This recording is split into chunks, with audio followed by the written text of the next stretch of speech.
Hello दोस्तों, आज की इस वीडियो में हम लोग देखने जा रहे हैं पार्टनरशिप।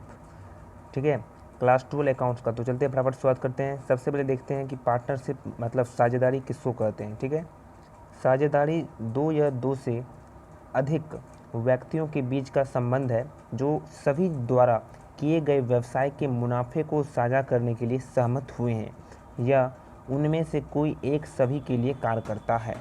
यही है साझेदारी। मतलब कोई बिजनेस के पर्पस के लिए क्या किया गया है, कोई बिजनेस के पर्पस के लिए एक साझेदारी बनाई गई है, एक पार्टनरशिप बनाई गई है। ठीक है, और वो केवल व केवल मुनाफे के लिए। ठीक है, 2 से 3 पॉइंट आपको यहाँ पर याद रखना पड़ेगा कि जो साझेदारी है वह दो या दो से अधिक व्यक्ति के बीच में बनती है। एक व्यक्ति साझेदार नहीं बना सकते, कम से कम 2 व्यक्ति चाहिए। पार्टनरशिप में कम से कम कितने व्यक्ति चाहिए? 2 व्यक्ति चाहिए। ठीक है, और ज़्यादा से ज़्यादा कितना व्यक्ति चाहिए? 50। ज़्यादा से ज़्यादा व्यक्ति 50 हो सकता है, कम से कम 2 होना चाहिए। ज़्यादा से ज़्यादा 50 हो सकता है। इतना क्लियर है? अगला बात करते हैं, अधिक व्यक्तियों के बीच का संबंध है। 2 या फिर 2 से अधिक। अधिक कितना? 50। जो सभी द्वारा किए गए व्यवसाय के मुनाफे को साझा करने हैं। व्यवसाय के मुनाफे, व्यवसाय कोई ऐसे कोई यहाँ पर सट्टाबाजी नहीं करना है, बिजनेस करना है। बिजनेस के पर्पज से साझेदार ही बनाया जा रहा है। ठीक है, बिजनेस के पर्पज से व्यवसाय के मुनाफे को साझा करने के लिए सहमत हुए हैं, एग्रीमेंट बनाए हैं, या उनमें से कोई एक, 2 या 2 से 4 5 है, उसमें से केवल बोलेगा कि और सब कैपिटल लगाएगा और केवल व केवल उन सभी के बदले एक व्यक्ति कार्य करेगा। तो ये अपना एग्रीमेंट बना सकते हैं वो लोग।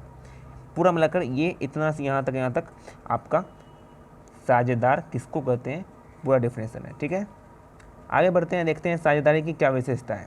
पहली विशेषता है 2 या 2 से अधिक, 2 या अधिक व्यक्ति। वैध साझेदार बनाने के लिए कम से कम 2 व्यक्ति होना चाहिए। किसी व्यवसाय में चाहे बैंकिंग हो या गैर बैंकिंग हो, भागीदारों की अधिकतम संख्या कंपनी अधिकतम 2013 द्वारा निर्धारित की गई है संख्या से अधिक नहीं हो सकती है, जो कि 50 है। कम से कम 2 और मैक्सिमम 50। MCQ पूछा था अगले बार। चलिए, अगला है समझौता। दूसरा विशेषता क्या है? समझौता। पहला तो है 2 या 2 से अधिक, ठीक है, और दूसरा है समझौता। साझेदारी एक समझौते मतलब लिखित हो या फिर मौखिक हो से अस्तित्व में आती है। भागीदारों के बीच लिखित समझौतों को साझेदारी विलेख कहा जाता है, जो लिख कर बनाया जाता है कि इस तरीके से इतने इतने लोग आएंगे, इतना कैपिटल मिलेगा, ठीक है, इतना इंटरेस्ट मिलेगा, इतना कमीशन मिलेगा, इतना रेशियो में प्रॉफिट होगा। वो अगर लिख दिया जाता है तो उसको साझेदारी विलेख के नाम से जानते हैं। इतना क्लियर है? तीसरा विशेषता है व्यवसाय और लाभ के उद्देश्य का अस्तित्व। व्यवसाय और लाभ के उद्देश्य का एक अस्तित्व होना चाहिए। लाभ कमाने के इरादे से कानूनी व्यवसाय चलाने के उद्देश्य से साझेदारी बनाई जा सकती है। किसी संपत्ति का संयुक्त स्वामित्व अपने आप से साझेदारी नहीं कहा जा सकता है। केवल एक ही, ऐसा नहीं है कि केवल एक ही पार्टनर का वो एसेट होगा। जितने भी उस पार्टनरशिप में पार्टनर होंगे, उन सभी का वो एसेट होगा, उन सभी का लायबिलिटी होगा। ऐसा नहीं कर सकते केवल एक ही का होगा स्वामित्व। हर लोग का स्वामित्व होगा उसके रेशियो के हिसाब से। ठीक है, और केवल व्यवसाय के लिए वो बना सकते हैं पार्टनरशिप, और लाभ के उद्देश्य से बनाना है। ठीक है, अदरवाइज लाभ के उद्देश्य से नहीं बनाएंगे तो NPO बन जाएगा। चलिए, अगला है लाभ साझा करना। अब लाभ जो कमा है उसको साझा कैसे करना है वो बता रहा है कि साझेदारों के बीच एक समझौता उद्देश्य लाभ साझा करना होना चाहिए। यदि कुछ व्यक्ति मिलकर कोई धर्मार्थ गतिविधि चलाते हैं तो इसे साझेदार नहीं कहा जा सकता है। इसके अलावा यदि किसी साझेदार को व्यवसाय के मुनाफे को साझा करने के अधिकार से वंचित किया जाता है तो वो साझेदार भी नहीं कहलाएगा। जितने भी पार्टनर हैं सबको साझेदार मिलना चाहिए। किसी को अपने अपने रेशियो के हिसाब से, किसी को 10%, किसी को 20%, इस हिसाब से अपना जो एग्रीमेंट बनता है उसके कैपिटल के अनुसार से, या फिर जो पार्टनर अपना अपना रेशियो बनाता है और जो एग्रीमेंट बनाता है उसके हिसाब से हर लोगों को, हर पार्टनर को प्रॉफिट मिलना चाहिए। अगला कर रहा है सभी या उनमें से किसी एक दूसरे द्वारा सभी के कार्य करते हुए किया जाने वाला व्यवसाय। मतलब या तो हर लोग मिलकर व्यवसाय करें या फिर सभी के लिए केवल वह एक व्यक्ति काम करे। इसका मतलब क्या है? इसका मतलब है कि प्रत्येक भागीदार व्यवसाय के संचालन में भाग ले सकता है और प्रत्येक भागीदार फर्म के व्यवसाय के संबंध में अन्य भागीदारों के कृत्य से बंधा हुआ है। मतलब अगर वो व्यक्ति नहीं कर पा रहा है तो दूसरा व्यक्ति उसके बदले करेगा, तो उसे वो सैलरी देगा, ठीक है, उस हिसाब से। तो कहीं ना कहीं ऐसा बोला जा रहा है कि जो प्रत्येक व्यक्ति के पास क्या है, एक अधिकार है कि वो व्यवसाय का संचालन कर सकता है या फिर उसके बदले दूसरा कोई पार्टनर करेगा, ठीक है। नेक्स्ट है प्रिंसिपल और एजेंट का संबंध। प्रत्येक भागीदार एक एजेंट होने के साथ साथ फर्म का भागीदार भी होता है।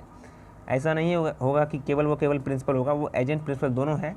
एक एजेंट क्योंकि वह अपने कृत्यों और सिद्धांतों से दूसरे साझेदार को बांध सकता है, क्योंकि वह स्वयं दूसरे साझेदारों के कृत्य से बन सकता है। मतलब दोनों आपस में बंधे हुए हैं। अगर एक पार्टनर भाग गया, उसका अगर लायबिलिटी है तो उसे पे करना पड़ेगा, ऐसा नहीं है कि उसे मांगेंगे, ठीक है। मतलब पार्टनरशिप में जितने भी पार्टनर है वो सब आपस में क्या हुए, एक बाउंडेशन बंधा हुआ है। ऐसा नहीं है कि वो प्रिंसिपल होगा और एजेंट होगा, हर लोग एक दूसरे के प्रिंसिपल एजेंट हैं, ठीक है। जो भी पार्टनरशिप के अंदर जितने भी भागीदार हैं, जितने भी पार्टनरशिप हैं, जितने भी पार्टनर हैं, उन सब क्या हुए, एक लायबिलिटी से बंधे हुए हैं, आपस में बंधे हुए, ठीक है। हर एक व्यक्ति को अपना अपना जो लायबल पे करना पड़ेगा, अगर दूसरा नहीं कर रहा है तो उसको ही करना होगा। अब बात करते हैं साझेदारी विलय किसे कहते हैं, जिसको रिटन एग्रीमेंट कहते हैं, डीड कहते हैं। आइए देखते हैं। बोल रहा है कि चूंकि साझेदारी एक समझौता का परिणाम है, इसलिए यह आवश्यक होता है कि सभी साझेदार द्वारा कुछ नियमों और शर्तों पर सहमति होनी चाहिए। ऐसे नियम और शर्तें या तो लिखित होनी चाहिए या फिर मौखिक होना चाहिए। ज़्यादातर लिखित ही होना चाहिए, क्योंकि लिखित बहुत ही इंपॉर्टेंट होता है, मौखिक में कुछ भी बोल देता है, ठीक है। एक लिखित रूप होना चाहिए, रजिस्टर होना चाहिए। कानून लिखित समझौतों को अनिवार्य नहीं बनाता है। ऐसा नहीं है कि मैंने बोला जो लिखित है केवल लिखित ही होना चाहिए, अगर वो मौखिक है तो भी सही है, क्योंकि जो कानून है वो केवल लिखित समझौतों को ही नहीं मानता है, वो मौखिक को भी अनिवार्य मानता है। हालांकि सभी गलतफहमियां और विवादों से बचने के लिए अधिनियम के तहत विधिवत हस्ताक्षरित और पंजीकृत एक लिखित समझौता करना हमेशा सबसे अच्छा तरीका है। मैंने बताया ना कि लिखित जो एग्रीमेंट होता है, जो विविध होता है, जो पढ़ा रहा है ना साझेदारी विलेख, जो साझेदारी विलेख होता है वो बहुत ही इंपॉर्टेंट होता है, ताकि क्या हो सके, कोई भी गलत फहमियाँ नहीं हो पार्टनर के बीच में, कोई विवाद नहीं हो। अगर वो जो समझौता है वो लिखित में होना चाहिए, ठीक है। ऐसे कानून बांध के नहीं रखता है कि लिखित में होना चाहिए, अनिवार्य नहीं रखता है, लेकिन अमूल तौर पे जो लिखित समझौता होता है उससे वाद विवाद नहीं होता है और गलतफहमियाँ नहीं होती है।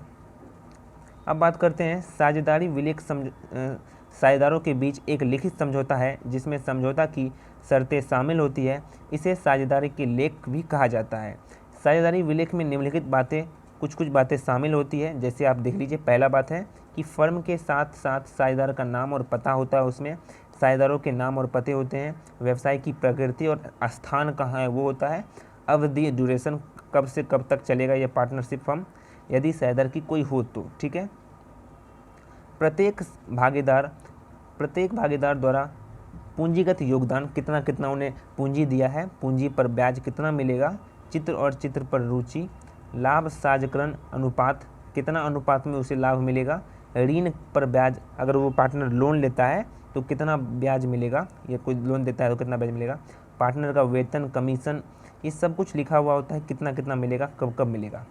ख्याति एवं संपत्ति के मूल्यांकन की विधि कैसी है, किस तरीके से कैलकुलेशन करना है, कौन से विधि से करना है हम लोग को कैलकुलेशन, अलग अलग विधि होती है तो कौन से विधि से करना है, सब कुछ लिखा हुआ होता है। फर्म की लेखांकन अवधि और साझेदार की अवधि, साझेदारों के अधिकार एवं कर्तव्य क्या है, उसके विवादों का निपटारा कैसे होगा, कोर्ट के द्वारा होगा या फिर कोई आपस में फैसला होगा, तो बहुत सारा है, सब कुछ लिखा होता है। यदि कोई साझेदार दिवालिया हो जाए तो क्या करना है, सब कुछ लिखा हुआ होता है।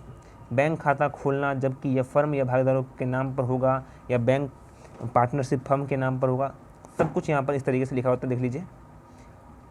आगे है पार्टनरशिप डीड के लाभ, ये सब आपको लिखना नहीं एग्जाम में, 5 से 7 पॉइंट आगे का ऊपर से नीचे लिख देना है, बस इतना नहीं लिखना है, 5 से 7 पॉइंट लिख देना है, मेन चीज़ हो गया। जैसे टिक लगा देते हैं ये सब लिख लीजिएगा, आगे से ऊपर से 5 को लिख लीजिए, पहला दूसरा तीसरा पाँचवा 7 पॉइंट आप लिख लीजिए आसानी, ठीक है, हो गया। चलिए नेक्स्ट बढ़ते हैं। अब बात करते हैं कि जो पार्टनरशिप डीड होता है उसका लाभ क्यों होता है, क्यों पार्टनरशिप डीड का बनाया जाता है, क्या लाभ होता है।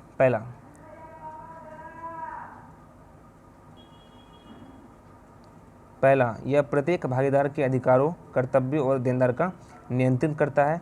दूसरा, यह भागीदारों के बीच किसी भी गलतफहमी से बचने में मदद करता है, क्योंकि साझेदारी के सभी नियम और शर्तें विलेख में पहले से निर्धारित की गई होती है। मैंने बताया ना जो पढ़ाया 20 पॉइंट, वो सब कुछ पहले से लिखा होता है कि कब क्या करना है, कैसे विवाद मसला को सुलझाना है। आगे देखते हैं, बात करते हैं तीसरा पॉइंट का। तीसरा, साझेदारों के बीच किसी भी विवाद को आसानी से सुलझाया जा सकता है, क्योंकि साझेदारी विलेख को तुरंत संदर्भित किया जा सकता है। कोई भी विवाद मसला होता है तो उसे सुलझा दिया जाता है। आगे बढ़ते हैं। इसीलिए सभी भागीदारों द्वारा विधिवत हस्ताक्षरित और अधिनियम के तहत पंजीकृत एवं लिखित साझेदार विलेख होना हमेशा सबसे अच्छा तरीका माना जाता है। आगे बढ़ते हैं। ये पार्टनरशिप डीड के अभाव में लागू नियम। अगर पार्टनरशिप डीड नहीं बनाया है मान लीजिए, तो क्या क्या होगा, तो लाभ साझाकरण अनुपात, समझिए, तो जो लाभ अगर पार्टनरशिप में नहीं लिखा हुआ है कि लाभ कितना बटेगा, तो इक्वल बटेगा, मतलब बराबर बराबर में बट जाएगा। पूंजी पर ब्याज जो है, पूंजी पर ब्याज किसी भी भागीदारी को क्या होगा, नहीं मिलेगा। आहरण पर ब्याज भी नहीं मिलेगा। किसी भागीदार का जो वेतन कमीशन भी नहीं मिलेगा। और किसी भागीदारी द्वारा ऋण वो 6% का तरफ मिलेगा, 6% मिलेगा। ठीक है, हो गया। और कैपिटल, इंटरेस्ट ऑन कैपिटल वो सब कुछ भी नहीं मिलेगा, केवल और केवल द्वारा ऋण पर ब्याज जो है वही मिलेगा 6%।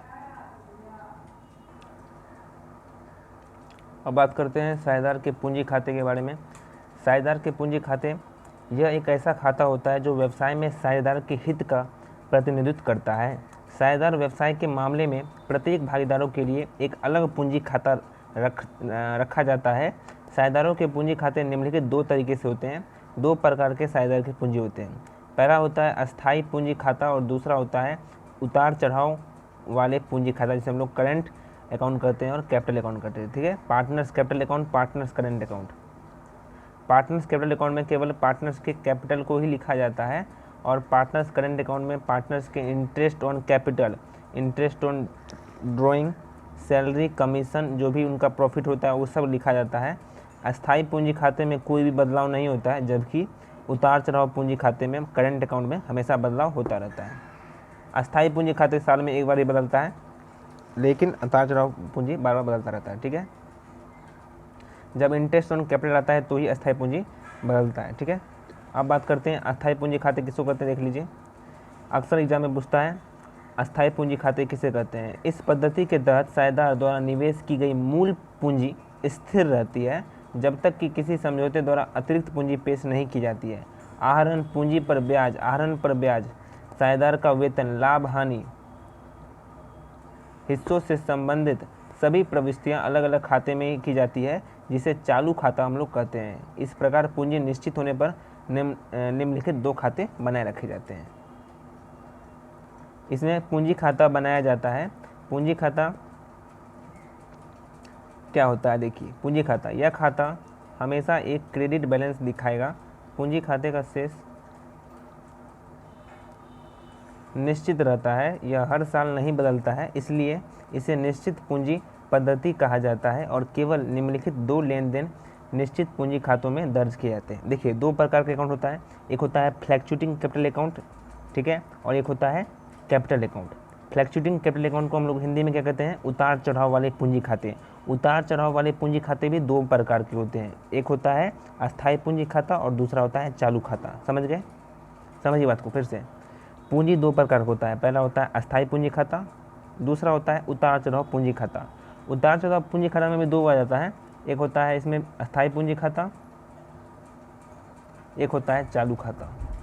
इस तरीके से दो प्रकार बनता है, एक होता है फ्लैक्चुएटिंग कैपिटल, एक होता है करंट अकाउंट। ठीक है, दो तरीके होता है। और जो उतार चढ़ाव पूंजी खाता होता है उसमें भी दो आ जाता है, एक होता है अस्थायी पूंजी खाता और एक होता है चालू खाता। इसमें दो खाता बनाना पड़ता है। ठीक है, लेकिन अस्थायी पूंजी खाता में केवल व केवल एक ही खाता बनता है, इसमें सब कुछ आ जाता है, पार्टनर्स का कैपिटल भी आ जाता है, सैलरी भी, कमीशन भी, प्रॉफिट और लॉस भी, सब कुछ आ जाता है। लेकिन उतार चढ़ाव पूंजी खाता में दो खाता इसलिए बनाया जाता है क्योंकि इसमें अस्थायी खाता में कुछ नहीं हिलाया जाता है। ठीक है, अस्थायी खाता में जो भी खाता पूंजी लाए हैं वो होता है, और चालू खाता में जितने भी सैलरी, कमीशन, पार्टनर का interest on loan, interest on drawing, profit and loss, ये सब लिखाता है। ठीक है, चलिए अब पूंजी खाता किसको कहते हैं, देख लिया हम लोगों ने कि जो पूंजी खाता होता है उसका जो शेष निश्चित रहता है या हर साल नहीं बदलता है, इसलिए इसे निश्चित पूंजी पद्धति कहा जाता है। और केवल निम्नलिखित 2 लेन देन निश्चित पूंजी खातों में दर्ज किए जाते हैं। कौन कौन से लेन देन है?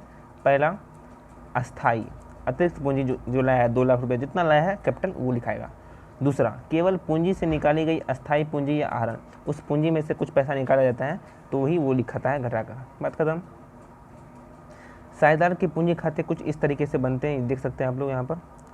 चलिए अब बात करते हैं चालू खाता किसको कहते हैं, करंट अकाउंट किसको कहते हैं, और करंट अकाउंट कौन से खाते में बनाए जाते हैं, करंट अकाउंट कौन से खाते में बनाए जाते हैं, अक्सर पूछता है एमसीक्यू इसमें, तो उतार चढ़ाव खाते में बनाए जाते हैं। ठीक है, चलिए अब देखते हैं हम लोग चालू खाता किसको कहते हैं। कर रहा है, चालू खाता डेबिट या क्रेडिट से दिखा सकता है सभी सामान्य समायोजक जैसे पूंजी पर ब्याज, साझेदार का वेतन, कमीशन, आहरण, मुनाफे में से आहरण पर ब्याज, लाभ या हानि, ये सब हिस्सेदारी आदि इस खाते में दर्ज किए जाते हैं। चालू वर्ष के सभी समायोजन इस खाते में दर्ज किए जाते हैं, इसलिए इसे चालू खाता कहा जाता है। सिंपल है। अब बात करते हैं चालू साझेदार के वर्तमान खाते इस तरीके से बनाए जाते हैं, देख लीजिए। चलिए कुछ टिप्पणी देख लीजिए यहाँ पर। चालू खाते जो होते हैं उसका डेबिट शेष बैलेंस शीट के संपत्ति पक्ष में दिखाया गया है। चालू खाते का क्रेडिट शेष बैलेंस शीट के देनदारी पक्ष में वाले पक्ष में दिखाया जाता है। स्थिर पूंजी खातों का शेष हमेशा बैलेंस शीट के देनदारी वाले पक्ष में दिखाया जाता है, क्योंकि यह हमेशा क्रेडिट बैलेंस होता है। जो भी क्रेडिट बैलेंस होता है वो सब देनदार पक्ष में लिखाया जाता है बैलेंस शीट के। अब बात करते हैं उतार चढ़ाव पूंजी वाले खाते को। उतार चढ़ाव पूंजी मतलब फ्लैक्चुएटिंग कैपिटल अकाउंट किसको कहते हैं। इस पद्धति में प्रत्येक भागीदार का केवल एक खाता अर्थात पूंजी खाता तैयार किया जाता है और सभी समायोजन जैसे एक पूंजी पर ब्याज, आहरण पर ब्याज आदि इस पद्धति के तहत इस खाते में दर्ज किए जाते हैं। पूंजी खाते एक डेबिट या क्रेडिट शेष दिखा सकता है। इस खाते का शेष समय समय पर बदलता रहता है, समय समय पर, इसलिए इसे उतार चढ़ाव पूंजी खाता कहा जाता है। इस पद्धति में पूंजी निश्चित नहीं होती है। जानकारी के अभाव से पूंजी खाते इस विधि से बनाई जाती है। एक में ही सब कुछ बना दिया जाता है। ठीक है, अब बात करते हैं पूंजी पर ब्याज। पूंजी पर ब्याज क्या होता है, देखिए। साझेदार की पूंजी पर ब्याज की अनुमति केवल तभी दी जा सकती है जब साझेदार विलेख से इसका विशेष रूप से उल्लेख किया जाता है। जब साझेदार विलेख बनता है, जब पार्टनरशिप डीड बनता है, अगर उसमें कुछ लिखा हुआ है कि इतना % पर ब्याज मिलेगा तभी मिलेगा, अदरवाइज नहीं मिलेगा। क्योंकि मैंने पढ़ा ना कि जब साझेदार अगर पार्टनरशिप डीड नहीं बना हुआ है तो क्या होगा सर, पार्टनरशिप डीड नहीं बना है तो उसमें साझेदार को जो इंटरेस्ट होता है, जो ब्याज होता है पूंजी पर, वो नहीं मिलता है। ठीक है, यदि समझौते के अनुसार पूंजी पर ब्याज की अनुमति दी जानी है तो इसका गणना समय समय पर ब्याज दर और पूंजी की राशि के संबंध में की जाती है। पूंजी पर ब्याज को इस प्रकार से माना जाता है, एक लाभ का विनियोग या फिर लाभ के विरुद्ध का आरोप, इस तरीके से निकाला जाता है।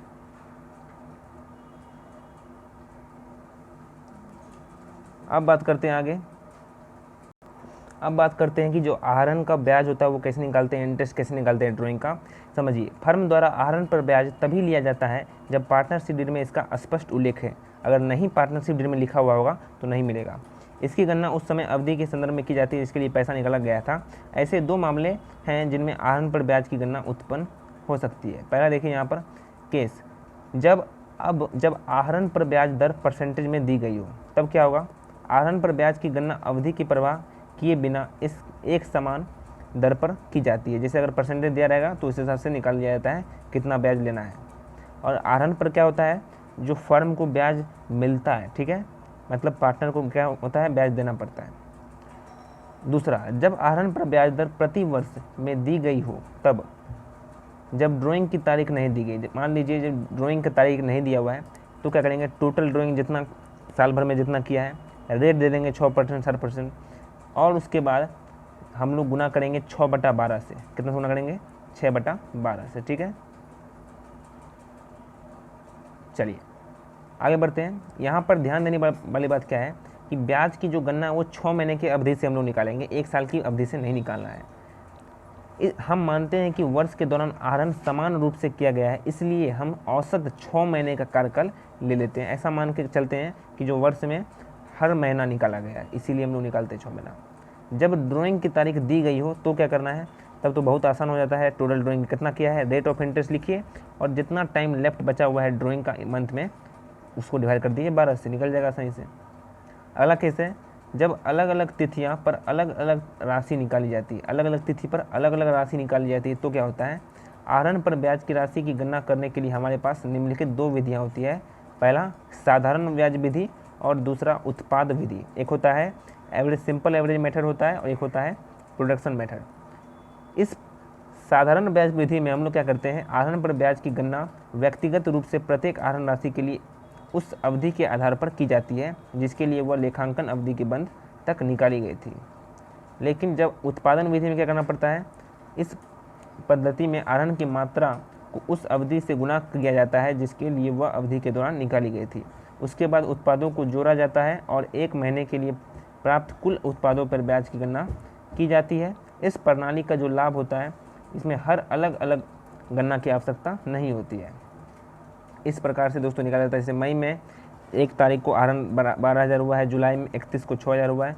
इस तरीके से प्रोडक्शन मेथड निकाला जाता है और आहरण पर 9% प्रति वर्ष की दर से ब्याज लिया जाएगा। एक क्वेश्चन है, इस क्वेश्चन को सॉल्व करते हैं कि महीना यहाँ पर दिया हुआ है मई जुलाई में, 31 जुलाई को 6,000 लिए हैं, 30 सितंबर को 9,000 निकाला है, 30 नवंबर को 12,000, 1 जनवरी को 8,000, 31 मार्च को 7,000। 7% की दर से निकालना है ब्याज को। चलिए निकालते हैं। पहले निकालते हैं सरल विधि से। सरल विधि से निकालने के लिए क्या करेंगे, आसानी से निकल जाएगा। देखिए 31 मार्च तक का हम लोग को निकालना है। 1 मई को पैसा निकाला 12,000 रुपया, तो 1 मई से लेकर 31 मार्च तक के कितना बीच में आएगा, 11 महीना आएगा। ठीक है, तो 11 महीना को 12,000 से गुना कर देंगे और इसका 9% निकालेंगे तो कितना आएगा, 990। उसी प्रकार से हम लोग सारा का सब निकालते जाएंगे। जितना भी जब निकाले थे ना, तब जैसे 31 जुलाई को निकाले हैं तो 31 जुलाई से लेकर 31 मार्च तक का जितना अवधि होगा उसको गुना कर देंगे रुपया से और परसेंटेज निकाल देंगे 9% के हिसाब से, तो निकलता चला जाएगा। इस तरीके से सारा निकाल देंगे। उसके बाद हम लोग जोड़ देंगे। क्या क्या जोड़ना है, जितना पैसा निकाला टोटल अमाउंट को जोड़ देंगे। टोटल अमाउंट है 54,000। उसके बाद टोटल इंटरेस्ट को जोड़ देंगे, 2,295 निकल चुका हमारा। तो मतलब 54,000 तो लेना ही है, प्लस 2,295 भी प्लस ब्याज जोड़ कर लेना है। बिल्कुल सिंपल मेथड से निकल गया। अब बात करते हैं उत्पादन विधि, मतलब प्रोडक्शन मेथड से कैसे निकालेंगे। तो देखिए 1 मई, वही चीज़ें बिल्कुल सेम क्वेश्चन है। 1 मई को 12,000 निकाला, 31 जुलाई को इस तरीके से निकाला। अब इसमें क्या करना है, वैसे हम लोग निकालेंगे महीना। 1 मई से लेकर 31 मार्च 11 महीना, फिर 31 जुलाई से लेकर 31 मार्च 8 महीना। और क्या करेंगे, इसमें हम लोग को क्या करना है कि 12,000 को 11,000 से गुना करना है। 12,000 को 11 से गुना करना है। सर फायदा क्या होगा, देखो पहले हम लोग अलग अलग इंटरेस्ट निकाल लेते हैं, जैसे 12,000 गुना 11 करके उसका इंटरेस्ट। प्रोडक्शन मेथड में क्या होता है कि हम लोग एक ही बार में निकाल लेते हैं इंटरेस्ट। देखिए कैसे निकालते हैं, सेम आएगा। 12,000 को 11,000 से गुना कर लेंगे, 6,000 को 8 से गुना कर लेंगे, 9,000 को 6 से गुना कर लेंगे। उसी प्रकार को से सारा गुना करते चले जाएंगे इस साइड। उत्पादन विधि यहाँ पर हमारा निकल गया गुना करते करते। ठीक है, देखिए निकल गया। अब हमारा कुल जो ड्राइंग था 54,000 रुपया है ही। अब जो हम लोग गुना कर करके जो निकाले हैं, इसको देखिए कितना आया है, 3,06,000। ठीक है, अब हम लोग कैसे निकालना, अब बात आया है। 3,06,000 को हम लोग क्या करेंगे, 3,06,000 से अब हम लोग को क्या करना है, 3,06,000 को हम लोग लिखना है। यहाँ पर लिखेंगे 3,06,000 गुना कर देंगे 9%, 9/100 और 1/12 निकालेंगे। ठीक है, यहाँ पर क्या कर लेंगे, 1/12 निकालेंगे और जैसे कैलकुलेशन करेंगे तो हमारा निकल गया 2295। ठीक है, यहाँ पर भी देख सकते हैं सिंपल मेथड में भी हमारा आया था 2295 और एवरेज मेथड में भी जो प्रोडक्शन मेथड है उसमें भी आ गया हमारा 2295। ठीक है, देख सकते हैं बिल्कुल सेम आएगा। इसमें क्या होता है, एक ही बार में निकाल लेते हैं आराम से, हो गया। अगला केस है, जब बराबर राशि नियमित रूप से निकाली जाती है तो एक शॉर्टकट है क्या निकालना। देखिए प्रत्यक्ष विधि का उपयोग केवल तभी किया जा सकता है जब निम्नलिखित सभी 3 शर्तें होनी चाहिए। क्या, पहला, राशि पूरी अवधि के दौरान समान रूप से निकलना होता है। 6,000 निकाल रहे हैं तो 6,000, 6,000, 6,000, 5,000 निकाल रहे तो 5,000 निकलना है। ठीक है, अगला, आहरण की तिथि पूरी अवधि के दौरान एक समान होनी चाहिए। जो आहरण की तिथि है, डेट है, वो इससे एक समान होनी चाहिए। अगर हम निकाल रहे हैं 1 तारीख को, तो हर महीना 1 तारीख को निकालेंगे। 10 तारीख को हर महीना 10 तारीख को निकालेंगे। अगला है, चित्र बिना किसी अंतराल के नियमित रूप से बनाए होने चाहिए। नियमित होना चाहिए, डेली। ये नहीं कि ये महीना निकाले अगला महीना नहीं निकाले, हर महीना निकालना होना। तब जाकर ये 3 केस, ये 3 कंडीशन होना चाहिए, तब जाकर जो हमारा ये शॉर्टकट होगा तो काम आएगा।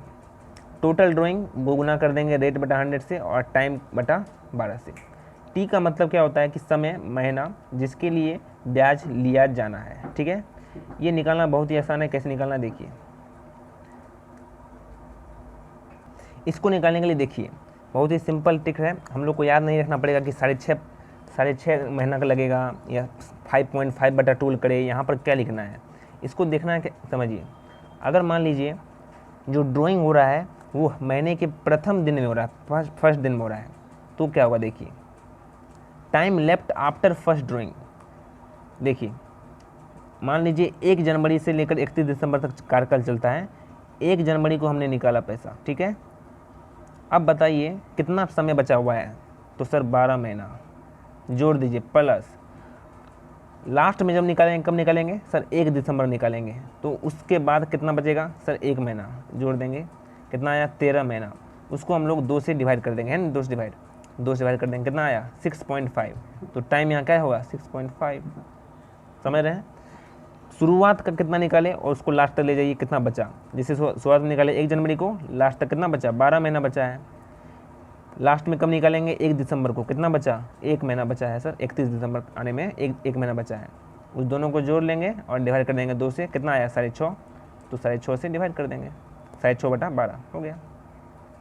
अगर हर महीना के लास्ट में ले रहे हैं, मान लीजिए हर महीना के लास्ट में 31 जनवरी लेंगे, फिर 28 फरवरी को लेंगे, फिर 31 मार्च को लेंगे, तो क्या होगा देखिए। मान लीजिए हम 31 जनवरी को लेंगे तो लास्ट कितना बचेगा सर 11 महीना बचेगा। 31 जनवरी ले लिए, खत्म हो गया, फरवरी करते करते दिसंबर 11 महीना, प्लस दिसंबर को जब लेंगे लास्ट तब कितना बचेगा, कुछ नहीं बचेगा, क्योंकि 31 दिसंबर को खत्म हो गया फाइनेंशियल ईयर और 31 दिसंबर को ही ले रहे हैं, तो 0।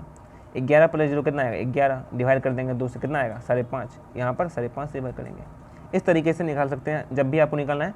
तो जब निकाल रहे हैं उसके बाद कितना लेफ्ट बचा है।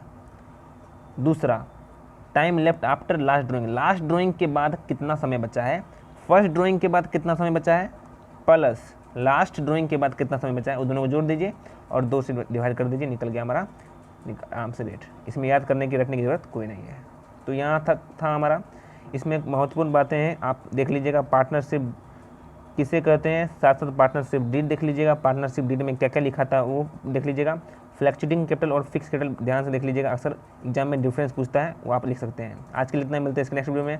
कल अगले वीडियो में देखेंगे गुडविल का पूरा देखेंगे और साथ साथ हम लोग सीखेंगे गुडविल का कितना मेथड होता है, आपको सब बताएंगे। Thank you.